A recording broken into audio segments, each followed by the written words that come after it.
Tonight's episode of TWITS is brought to you by Frost Brewed Coors Light. It's auto-numbered. Otherwise we'd be sitting there week one.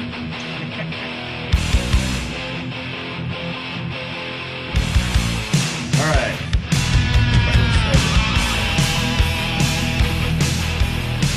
Hello again, everybody, and welcome to the Week 14 edition of TWITS. Joining me once again from his palatial estate in Brownwood, Texas, his 3 luxury sleds parked in that driveway, Mr. Mike Paddock. How are you? I'm doing fine. How you doing? Doing great. I see you representing the Badgers there, Big Ten championship game. Yeah, the best of the West.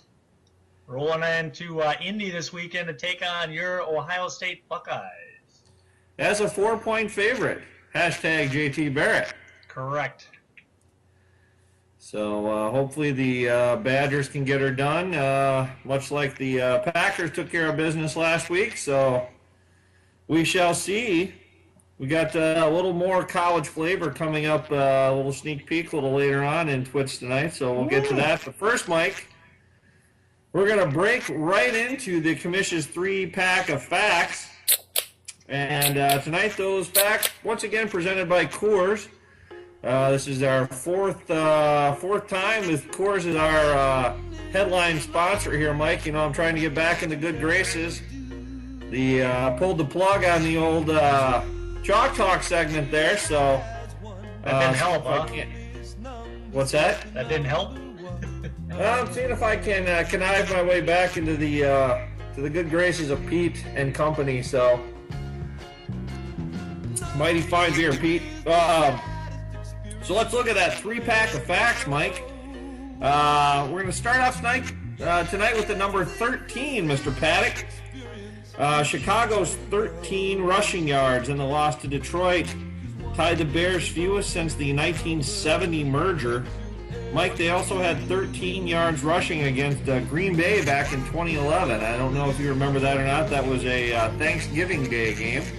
Really? And that tied for the lowest amount ever in a Thanksgiving Day tilt. Mike, our second number tonight is 0. Kansas City, which lost 29-16 to the visiting Broncos, still does not have a receiving touchdown by a wide receiver. And we are in through week 13, Mike, so that's quite the accomplishment. Every other team. What's that? Didn't it happen last year too? I think they went a long time without a wide receiver TD. Yeah, it could be. This year, anyway, it looks like every other team in the league has at least 5 so far. So, yeah, Kansas City is not lighting it up in the passing game. And then, last but not least, Mike, we're going to look at number 6. Indianapolis scored 6 touchdowns of at least 30 yards in a 49-27 win against Washington. First team to do that, Mike, since looks like Washington did so. You'll remember this, November 27th, 1966 against the Giants. They put up 7 touchdowns of 30 yards or more. So Yeah, a little before my time. I know. And the big question is, how are they in the red zone? Yeah, I'm sure they broke that down to levels beyond scientific in the meeting. So I'm guessing they probably weren't, I don't know. Let's see, they had a defensive touchdown, so they had 7 touchdowns, and one of them's defensive. So I'm guessing in the red zone they were 0 for 0. Never in there. They were never in the Case IH red zone. Brought to you by. So there is your 3-pack of facts, Mike. Why don't we take a look now at a little segment here at TWITS we like to call the Weekly Rewind. Mike, the normal 5 SFFL matchups in Week 13. Bill, you scored off with Bill, Mikey. 39-35 tilt goes to Bill. You tried to get the edge on the kicking game there. Cody Parkey with 15, but comes up 4 short. Greg puts up an 89 spot on Evan and an 89-52 win. Colby Fleener ties Antonio Brown in that matchup with 18. Tim 66, Jeff 53. Tim paced by Drew Brees and his 5 touchdown passes and 0 Jimmy Graham targets. Mickey 65, Tom 29. Andrew Luck continues his assault on the fantasy record books with 23. And then Wayne in a high-scoring affair 66, Thad 57. Wayne paced by DeAndre Hopkins with 23 points. And that rounds out the weekly rewind.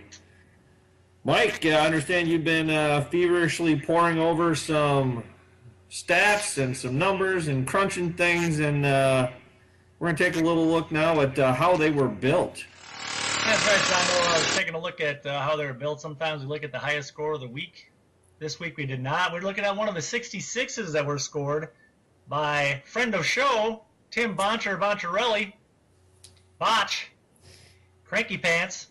He just happened to beat you, but that's not the reason we picked him. We want to take a look at the roster and how he was built. So in week 13, Tim put up 66 points. He's currently at 5-8. He has $55 left of his free agent money, and he's made 12 transactions thus far. Now, at this point in the season, a lot of people have done a lot of movement on the board, but Tim actually did most of his damage with his base draft. And starting with quarterback Drew Brees, who went in round 2, got him 20 points. Eddie Lacy was his number 1 draft pick, got him 4. And then Joique Bell, drafted in the 6th round with 16 points. Torrey Smith following up Joique Bell in the 7th round with 15 points. Rob Gronkowski with 4 points, drafted in the 3rd round. And place kicker Phil Dawson with 3 points, drafted in the 13th round. Looking at the free agents, we'll look at the defense. Detroit was picked up in week 4 for $6. I got him 4 points. And an interesting thing here, wide receiver Anquan Bolden was originally picked up as a free agent for $6 in week 4, dropped in week 6, then picked up again in week 12 for $10. Got him 0 points. So $16 spent for 0 points. All the rest, or most of the rest, were on draft choices, and that's how he got his 66, and that's how he was built. This episode brought to you by the old Diamond Bear 2-term. It's a double IPA out of Arkansas, no less, Little Rock. It's very good. It's not one of the stronger. When you talk about a double IPA, a lot of times it's really strong, really hoppy. This one's pretty smooth. I like it a lot. Very nice. Probably the beer of choice for Brett Bielema. Yes. If he doesn't go to Nebraska anyway. All right, Mike. Excellent work on the how they were built. That's how they were built. Were there any record setters last week? Mike, I'm glad you asked. Yes, I believe we had a 3-pack of records set. We had the 3rd most bonus points all time, 35, Wayne, in week 13. The SFFL combined for 95 place kicking points, good enough for 4th place all time. Seems like we've been on a run with the place kickers here recently. And then Greg, almost not to be outdone by Wayne, but was outdone indeed. 34 bonus points, good for 6th place all time in the bonus point category there. So yeah, bonus points and kickers seem to be the flavor of the week here. So that's telling me that there's 3 tied at 35. Is that right? I was told there'd be no math, but yes, I believe that is correct. All right, Mike, let's take a look at week 14 here. And Mike, what's coming up on tap? Sondo, your spotlight matchup for week 14. Oh, Mickey Crazy Mom still in the hot seat with that 10-3 record, 727 points, going up against 8-5 Evan with 787 points to lead the league. Mickey's all-time points, though, in that matchup is 14-13 to 12-23, and she leads that series 26-11. winning the last 4 matchups in the series. Can Evan help me out with a win over Mickey this week? Next, we have Tom Brixton Sky at 7-6, 619 points against Wayne Bago, 6-7, 771 points. Big number. Wayne leads at all-time points, 1221 to 1198, and the series 17-14. But Tom has won 3 of the last 4 matchups, so we will see what happens with that one. That's right. And then Thad the Brick Walls with his 4-9 record, 627 points, going against me and Skippy John Jones at 8-5 with 755 points. A rematch of the dreaded TCU Minnesota trip. I recall sitting in Buffalo Wild Wings for about 12 hours watching the games and watching myself lose by 1 point.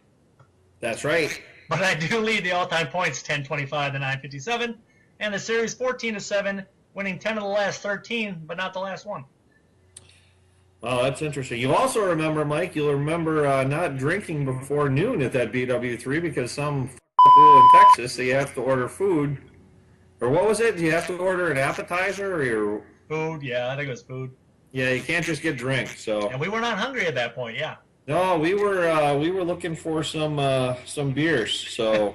All right, what else we got on tap? We got Bill Dorothy Mantooth at 6-7, 584 points, and going against you truly, Jeff Quiet Grace and Dignity, 5-8, 660 points. Look at me handle those segues, flawless. Bill leads the all-time points, 360 to 283, and the series 4-1. Wow, winning the last 3 in the series. So you guys are tied up 1-1, and you won the last 3. Interesting. He's turning into your nemesis there. He's turning into my own personal hoe. Exactly.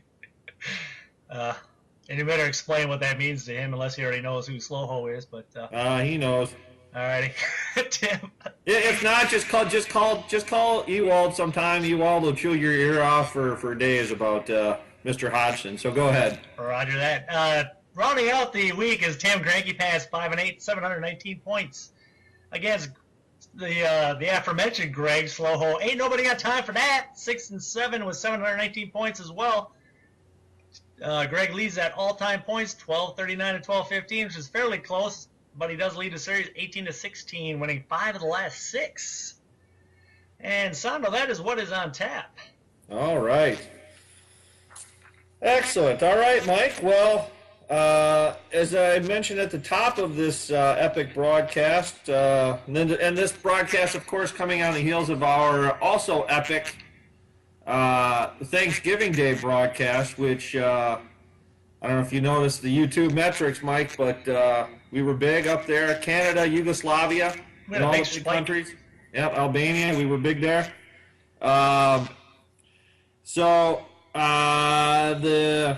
The message I'm getting from the Coors Company is that we're gonna ease our way back into Chalk Talk. So basically, I've been relegated to the minors now. So what we're gonna do, Mike, is we're gonna go a little off book here and go a little college football. It's championship week, and we're almost a couple weeks away from the most wonderful time of the year, College Bowl week. So, Mike, we're gonna venture to Cincinnati, Mike. And we're going to take the Sikkim Bearcats.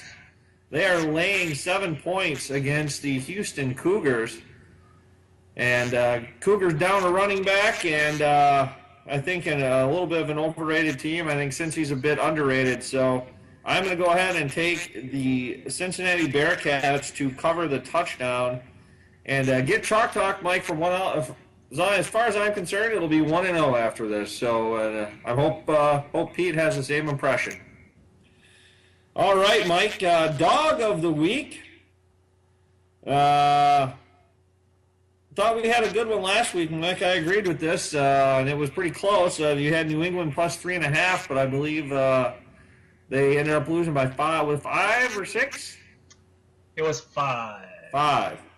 So just missed out on that one to move your record to 3-4.